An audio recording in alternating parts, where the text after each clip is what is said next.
குட்டீஸ், இன்னைக்கு நம்ம பார்க்க இருக்கிற கதை ஒரு அரசன் கிட்ட ஒரு நெசவாளி தன்னுடைய திறமை எப்படி காட்டுறாரு. அரசன் கதையில் வரும் நெசவாளியின் முகம். அதாவது ஒரு அரண்மனையில ஒரு அரசர் ஒருத்தர் இருக்காராம்.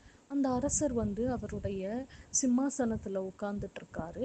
அப்போ வேற ஒரு நாட்டுல இருந்து வந்த தூதுவன் அவருடைய சிம்மாசனத்தை சுத்தி ஒரு வட்டம் போட்டுட்டு அமைதியா உட்கார்ந்துக்கிறாரு.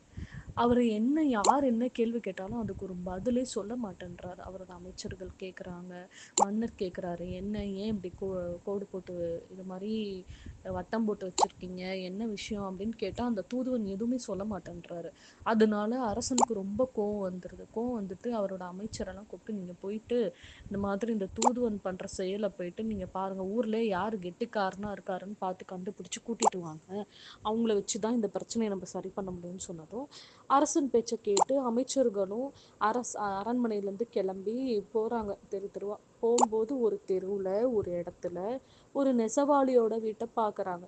ஆனால் அந்த வீட்டில் தொட்டிலில் ஒரு குழந்தை தூங்கிட்டு இருக்கு.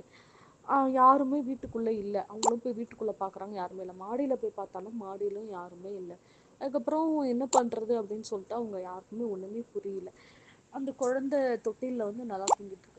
அதுக்கப்புறமா தான் நெசவாளி வராரு. நெசவாளி வந்தோடனே அவர்கிட்ட இந்த மாதிரி ஒரு தூதுவன் ஒருத்தன் வந்திருக்கான். அவன் இந்த மாதிரி வந்திருக்காரு. வந்துட்டு நாங்கள் கேட்குற கேள்வி எதுக்குமே பதிலே சொல்ல மாட்டேன்றாரு. எங்களுக்கு என்ன பண்ணுறதுன்னே தெரியல. தயவுசெய்து நீங்கள் கொஞ்சம் வந்துட்டு என்ன பண்ணுங்கன்னா நீங்கள் இந்த பிரச்சனையை சரி பண்ணி கொடுங்க. பண்ணிங்கன்னா அரசன் உங்களை ரொம்ப மரியாதையாக நடத்துவார் அப்படின்னு சொல்லிட்டு சொன்னோடனே சரின்னு சொல்லிட்டு நெசவாளியும் சரி நான் அவங்களோடவே வரேன் அப்படின்னு சொல்லிட்டு வீட்டிலேருந்து கோழி கூண்டு 2 இதெல்லாம் எடுத்துக்கிட்டு அரண்மனைக்கு வந்துடுறார். வந்துட்டு அரசனை பார்த்துட்டு வணக்கம் சொல்லிட்டு அவரை வணங்கி அவருக்கு மரியாதை கொடுத்துட்டு என்ன பண்ணுறாருன்னா, தானியம் கையில் தானியம் எடுத்துக்கிட்டார், கோழி எடுத்துக்கிட்டார் இல்லையா, தானியத்தை கீழே போட்டுடுறாரு, கோழியும் விட்டுடுறாரு. கோழி போய் அந்த தானியம் ஃபுல்லாக சாப்பிட்டுடுது.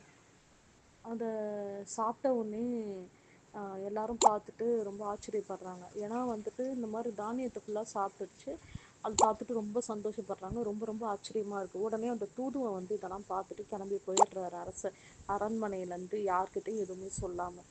அதுக்கப்புறமா இவரும் கிளம்புனோடனே அரசன் என்னப்பா நீங்கள் 2 பேருமே எதுவுமே பேசாமல் நீங்கள் பாட்டு கிளம்பி போகிறீங்க, என்ன விஷயம் அப்படின்னு சொல்லிட்டு கேட்குறாரு. அப்படி கேட்கும்போது என்ன நடக்குது அப்படின்னா, அப்போது அந்த நெசவாளி சொல்கிறார், இந்த மாதிரி அந்த தூதுவன் எதுக்காக வந்தாருன்னா, நீங்கள் வட்டம் போட்டதும் நீங்கள் போருக்கு தயாராக இருக்கீங்களா, சண்டை போடுவீங்களா, இல்லை என்னன்னு தெரிஞ்சுக்கிறதுக்கு தான் அந்த வட்டம் போட்டது.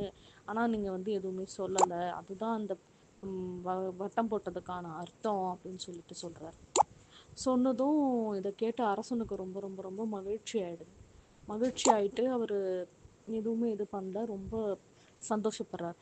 அடுத்து நெசவாளி என்ன சொல்கிறாருன்னா, இந்த மாதிரி அந்த கோழியை விட்டுட்டு நான் இந்த மாதிரி இதெல்லாம் போட்டேன் இல்லையா, எடுத்துகிட்டு வந்த நெல்லெல்லாம் அது சாப்பிட்றதுக்கு எதுக்குன்னா, இந்த மாதிரி நம்ம போர் வீரர்களும் அப்படிப்பட்ட வீரம் மிக்கவர்கள், இந்த கோழி எப்படி இதை சாப்பிட்டுச்சோ அந்த மாதிரி அப்படின்னு சொல்லிட்டு அவருக்கு அறிவுறுத்த தான் நம்மளோட போர் வீரர்கள் எல்லாருமே இந்த போரில் வெற்றி பெற்றுவாங்க அப்படின்ட்டு, இவங்கெல்லாம் போய் சிறுவரோட போய் அவங்க கோலி விளையாடட்டும் அப்படின்னு சொல்லிட்டு இந்த நெசவாளி சொல்கிறார். இதை கேட்டவுடனே மன்னருக்கு ரொம்ப மகிழ்ச்சி ஆயிட்டு, நீங்கள் ரொம்ப திறமைசாலியாக இருக்கீங்க, நீங்கள் என்னோட அரசவையில் ஒரு அமைச்சராக இருக்கணும்னு நெசவாளி சொல்கிறாரு. இல்லை வேண்டாம், எனக்கு வேலை இருக்குது அப்படின்னு சொல்லிட்டு அவர் வீட்டுக்கு கிளம்புறாரு. நீங்கள் உங்கள் நாட்டிலே யாராவது இந்த மாதிரி சாதாரண மக்களில் திறமையானவங்க இருப்பாங்க, அவங்களுக்கு இந்த அமைச்சர் பதவியை கொடுங்க. இனிமேல் நெசவாளிங்களையும் தைச்சு செருப்பு தைக்கிறவங்க யார் வந்தாலும் அவங்களுக்கு மரியாதை கொடுங்க, அவங்கள மரியாதையாக நடத்துங்க அப்படின்னு சொல்லிட்டு அவர் கிளம்பிடுறார். இதுதான் இன்னைக்கான கதை ஃப்ரெண்ட்ஸ். இந்த கதையிலேருந்து நம்ம என்ன தெரிஞ்சுக்கிட்டோம் அப்படின்னா, நம்ம ஒருத்தர் யாரையுமே இவங்க இப்படி தான் அப்படின்னு சொல்லிட்டு நம்ம எடை போடக்கூடாது. அவங்களோட பழகி பார்த்து அவங்கள புரிஞ்சுக்கிட்டு தான் நம்ம இவங்க இப்படி தான் அப்படின்ற ஒரு தீர்வுக்கே வரணுமே தவிர, அதுக்கு முன்னாடியே நம்ம இவங்க இப்படி தான் சொல்லிட்டு நம்மளா ஒரு மனசில் நினச்சிட்டு இருக்கக்கூடாது. இன்னும் சுருக்கமாக சொல்லணும்னா, don't judge a book by its cover. Okay குட்டீஸ், bye. Like, comment, share and subscribe.